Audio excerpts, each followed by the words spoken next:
السلام علیکم عزیز طلبہ، کیسے ہیں آپ لوگ؟ ٹھیک ہیں؟ خیریت سے ہیں؟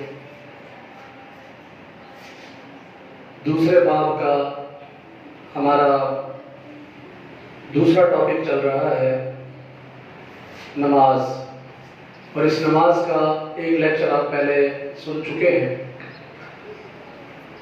آج اس پہ دوسرا لیکچر ہوگا، اور یہ جو لیکچر ہے ابھی ہم شارٹ کوسچن پڑھ رہے ہیں۔ اس دن بھی ہم نے شارٹ کوسچن پڑھے، تو آج بھی ہم یہ شارٹ کوسچن پڑھیں گے۔ تو اس کے بعد ایک ہمارا لیکچر ہوگا جس کے اندر ہم لانگ کوسچن پڑھیں گے، تفصیلی سوال۔ بہرحال پچھلے لیکچر میں ہم نے پڑھا تھا کہ نماز کا مفہوم کیا ہے، نماز کی فرضیت اور اہمیت میں قرآن آیت کا ترجمہ، حدیث کا ترجمہ، نماز کی مختصر اہمیت بیان کریں۔ تو یہ جو ہم نے نماز کی مختصر اہمیت بیان کی تھی، اس کے اندر ذرا تھوڑا سا اور کیجئے۔ وہ آیت جو میں نے آپ کو بتائی تھی کہ فرشتے جب جہنمیوں سے پوچھیں گے کہ تم جہنم میں جو آئے ہو اس کی وجہ کیا ہے، تو وہ آگے جہنمی کیا جواب دیں گے؟ وہ کہیں گے قالوا لم نک من المصلین، ہم نماز نہیں پڑھتے تھے۔ تو یہ آیت ایک دفعہ پھر دیکھ لیجئے، قالوا لم نک من المصلین۔ تو یہ آیت نماز کی مختصر اہمیت ہے، اور ایک الگ سے ایک کوشچن بن سکتا ہے کہ قرآن مجید میں نماز نہ پڑھنے والوں کے لیے کیا وعید بیان ہوئی ہے۔ تو وہ وعید کیا ہے کہ وہ جہنم میں جائیں گے۔ ترجمہ قالو، جب فرشتے پوچھیں گے جہنمیوں سے کہ تم جہنم میں آئے ہو اس کی وجہ کیا ہے، تو وہ بولیں گے قالو، وہ بولیں گے لم نکو من المصلین، لم نکو ہم نہ تھے، من سے مصلین نمازیوں میں سے، ہم نماز نہیں پڑھتے تھے۔ تو اب یہاں پہ ایک MCQ بھی بن سکتا ہے کہ جہنمیوں کے جہنم میں جانے کی ایک وجہ ہے نماز نہ پڑھنا، روزہ نہ رکھنا، حج نہ کرنا، زکوٰۃ نہ دینا۔ تو یہاں پہ جواب ہوگا نماز نہ پڑھنا۔ اچھا، یہاں پہ دو تین MCQs اور بھی ہیں جو میں آپ کو نشاندہی کیے دیتا ہوں۔ ایک یہ ہے کہ انبیاء کرام علیہ السلام نے اپنی امتوں کو تبلیغ یا تاکید فرمائی نماز کی، روزہ کی، حج کی، زکوٰۃ کی، تو جواب ہوگا نماز کی۔ سابقہ امتوں پر، ارکان اسلام میں سے سابقہ امتوں پر فرض رہا نماز، روزہ، زکوٰۃ، حج، جواب آئے گا نماز۔ بہرحال اس کے بعد ہم نے حدیث پڑھی تھی، جس نے جان بوجھ کر نماز چھوڑ دی اس نے کافرانہ روش اختیار کی۔ یہاں بھی MCQ بن سکتا ہے کہ جس نے جان بوجھ کر نماز چھوڑی اس نے اختیار کی کافرانہ روش، منافقانہ روش، یہودیوں والی روش وغیرہ۔ تو یہاں پر بھی یہ MCQ بنے گا۔ آگے میں نے آپ کو سمجھایا تھا کہ یہ 4 حدیثیں ہیں اس ٹاپک کے اندر، وہ چاروں کی چاروں نماز کی اہمیت پر ہے، لیکن ان پر ہم الگ الگ سٹیٹمنٹ دے سکتے ہیں، ہیڈنگ دے سکتے ہیں۔ تو آگے چلتے ہیں، رب سے ہم کلام ہونا۔ رب سے ہم کلام ہونا، یہاں پر ایک MCQ ہے کہ نماز قرب الہی کا سب سے مؤثر وسیلہ ہے۔ تو اب یہاں پہ MCQ بن سکتا ہے کہ قرب الہی کا سب سے مؤثر وسیلہ کیا ہے؟ نماز، روزہ، زکوٰۃ، حج۔ تو کیا جواب آئے گا بچوں؟ نماز۔ تو یہاں پر ایک الگ سے بھی ایک سٹیٹمنٹ بن سکتی ہے کہ نماز قرب الہی کا مؤثر وسیلہ ہے، اس کے متعلق حدیث لکھیے، یا رب سے ہم کلام ہونے کے متعلق حدیث کا ترجمہ لکھیے۔ تو آئیے وہ حدیث جو آپ کی بک کے اندر موجود ہے، میں وہ آپ کو حدیث بھی لکھ کے دیتا ہوں، اس کا ترجمہ بھی کرتے ہیں۔ ان احدکم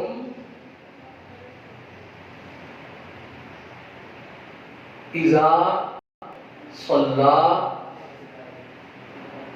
یناجی ربہ.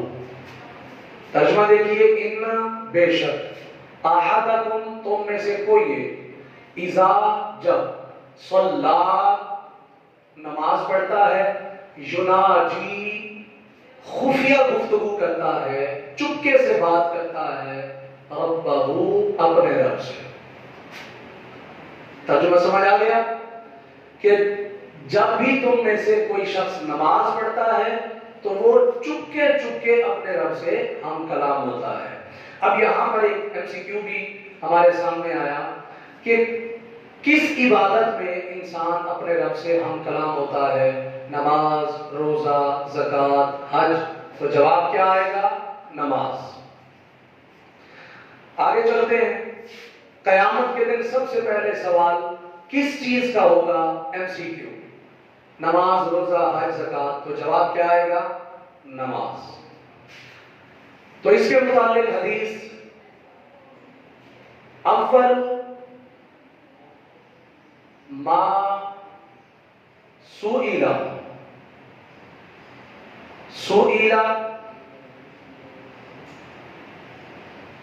عن الصلاۃ. اول سب سے پہلا، ما سئل جو پوچھا جائے گا وہ کیا ہوگا؟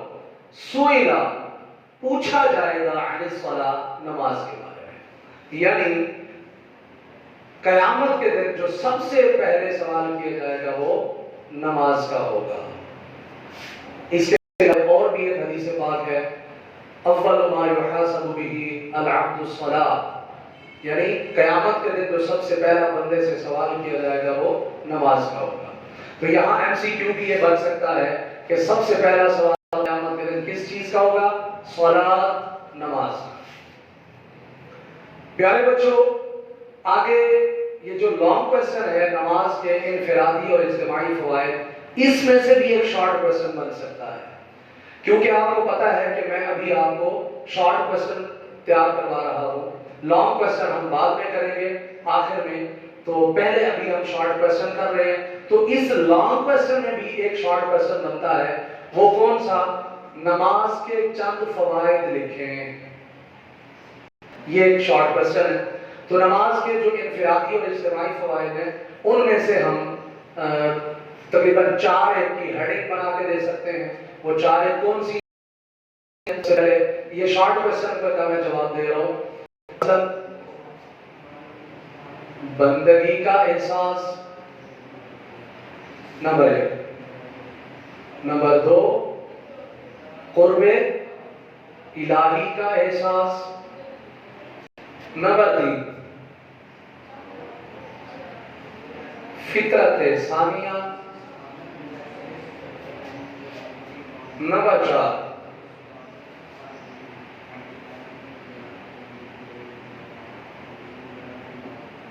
گناہوں کی بخشش. تو یہ ہمارے لیے شارٹ کوسچن کا جواب ہے کہ نماز کے چند فوائد لکھیں. تو آپ یہ لکھ سکتے ہیں، یعنی نماز پڑھنے سے ہمیں بندگی کا احساس ہوتا ہے، قرب الہی کا احساس ہوتا ہے، فطرت ثانیہ بن جاتی ہے نماز ادا کرنا، اور اسی طرح گناہوں کی بخشش ہوتی ہے. یہ ہمارا سوال مکمل ہوا. آگے ہم چلتے ہیں. ایک شارٹ کوسچن ہے، با جماعت نماز کے لیے مسجد میں نہ آنے والوں کے لیے حدیث میں کیا وعید بیان ہوئی ہے؟ اسی جو لانگ کوسچن ہے اسی کے اندر ایک پوائنٹ ہے، نماز با جماعت نماز کے لیے مسجد میں نہ آنے والوں کے لیے وعید کیا ہے. تو اسی کے اندر آپ دیکھیں نبی پاک علیہ السلام نے فرمایا کہ اگر مجھے تمہارے بیوی بچوں کا خیال نہ ہوتا تو جو لوگ مسجد میں نماز پڑھنے نہیں آتے، میرا دل ہے کہ میں ان کے گھروں کو آگ لگا دوں. استغفر اللہ العظیم. پیارے بچوں دیکھو کہ نماز کتنی اہم ہے، نماز کی کتنی امپورٹنس، کتنی اہمیت ہے کہ ہمارے نبی صلی اللہ علیہ وآلہ وسلم چونکہ رحمت للعالمین ہے، کبھی کسی امتی کو تکلیف میں دیکھ کر گوارا نہیں کرتے.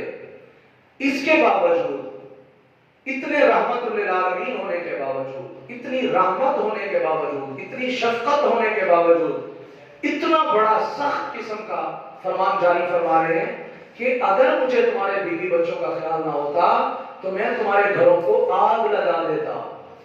استغفر اللہ، کتنی اہمیت ہے نماز کی۔ تو اس لیے پیارے بچوں، ہمیں نماز پر غور کرنا چاہیے، نماز کی پابندی کرنی چاہیے تاکہ ہم نبی پاک علیہ السلام کی ناراضگی سے بچ جائیں۔ تو یہ اس کا جواب ہو گیا۔ آگے ہمارا سوال ہے، بے روح نمازوں سے کیا مراد ہے؟ کیا مطلب بے روح نمازیں؟ نمازیں تو ہوتی ہیں لیکن بے روح بھی ہوتی ہیں۔ بے روح یعنی ایسی نمازیں جن کا پریکٹیکلی ہم ارکان تو ادا کر رہے ہیں، ہم نے قیام بھی کیا، رکوع بھی کیا، سجدہ بھی کیا، ہم نے تشہد میں بیٹھ کے قعدہ بھی کیا، ہم نے سب کچھ کر لیا، لیکن نماز بھی پڑھ لی لیکن ہے بھی بے روح نماز۔ کیا مطلب؟ آئیے اس کا جواب دیتے ہیں۔ بے روح نمازوں سے کیا مراد ہے؟ اس کا جواب یہ ہے، ایسی نمازیں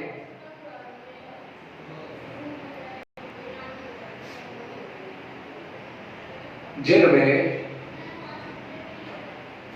باقاعدگی نہ ہو۔ بے روح نمازیں کون سی ہوتی ہیں؟ کبھی پڑھ لی، کبھی چھوڑ دی، کبھی نہ پڑھی، باقاعدگی نہ ہو، پنکچویلٹی نہ ہو جس کے اندر۔ تو ایسی نمازیں کون سی ہوتی ہیں؟ بے روح نمازیں۔ نمبر ایک۔ نمبر دو، جن کے کلمات و اوراد کے معانی و مفہوم معلوم نہ ہو۔ یعنی ہم نماز پڑھ رہے ہیں، سبحانک اللہم و بحمدک و تبارک اسمک و تعالی جدک و لا الہ غیرک، ہم یہ بس فارمیلٹی پوری کر رہے ہیں، ہمیں بس رسماً ہم یہ الفاظ پڑھ رہے ہیں، ورنہ ہمیں یہ نہیں پتا سبحانک اللہم کا کیا معنی ہے، و بحمدک کا کیا معنی ہے، سبحانک اللہم و بحمدک و تبارک، یہ جو الفاظ ہیں ان کا مفہوم کیا ہے۔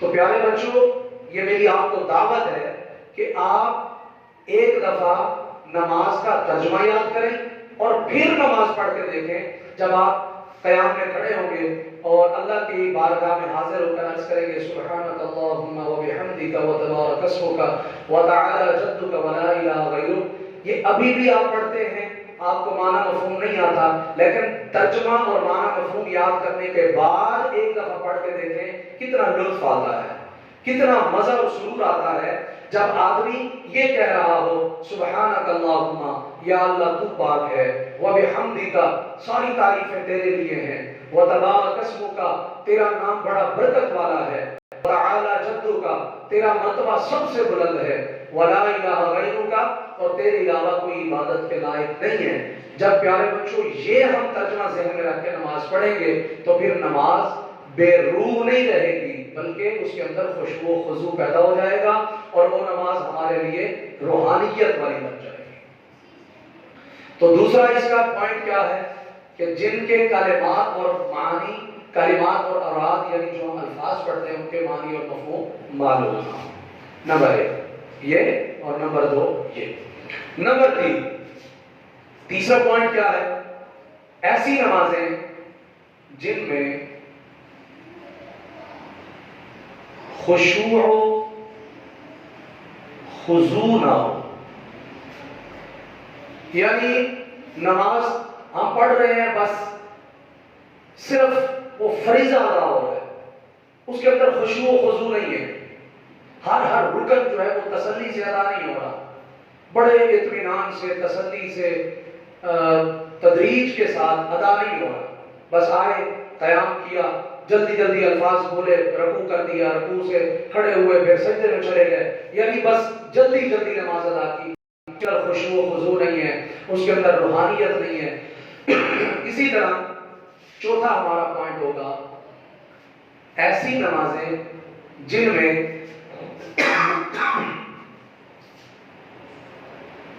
جن نمازوں کا کوئی مقصد نہ ہو، جن میں مقصد سے نا آشنائی ہو،